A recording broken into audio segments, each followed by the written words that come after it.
Why are good neighbors important? I think they're the unsung heroes of a stable life, providing an invaluable layer of security that we often take for granted. It's not necessarily about being best friends, but rather having a mutual, unspoken understanding that you have each other's backs in small but meaningful ways. Knowing that someone is keeping a watchful eye on your property while you're away lowers the background stress of daily life significantly.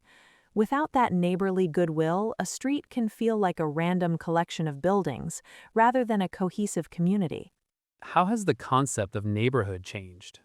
I'd say the social fabric of neighborhoods has thinned out considerably, especially in dense urban centers.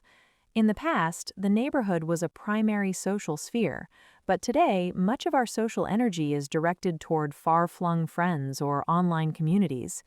We now place a much higher premium on privacy and non-intrusion, which is understandable but often comes at the cost of a built-in local support system. As a result, geographic proximity no longer automatically translates into actual human connection. What causes conflicts between neighbors? It almost always boils down to a breach of boundaries, whether those are physical, like parking, or sensory, like noise. Friction often arises from a clash of lifestyles. What one person considers normal living can feel like a major intrusion to someone with a different schedule. Because neighbors are often strangers without a shared history of goodwill, minor irritants like an overgrown garden can escalate into full-blown resentment quite quickly. At its core, most conflict is a result of a fundamental lack of consideration for how one's actions ripple outward. How can neighbors support each other? The most potent form of support isn't grand gestures. It's simply a consistent, quiet vigilance. Being aware of a neighbor's usual rhythms allows you to notice when something is amiss, like mail piling up or lights being left on at odd hours. This creates a vital safety net, ensuring that vulnerable people, like the elderly, don't become invisible within their own community. Ultimately, it's about fostering an environment where people feel seen and supported without feeling like their privacy is being invaded.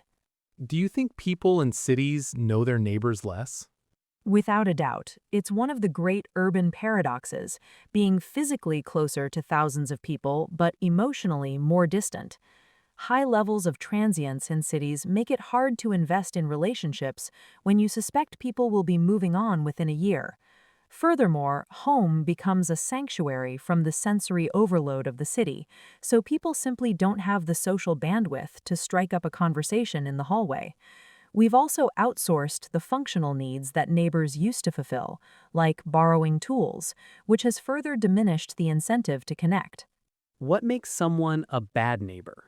In my book, the hallmark of a bad neighbor is a persistent disregard for the communal impact of their behavior. It's less about a one-off mistake and more about a pattern of entitlement or obliviousness to how their actions affect those in close orbit. Whether it's incessant noise or monopolizing shared spaces, it stems from acting as if your property line is a force field that absolves you of social responsibility.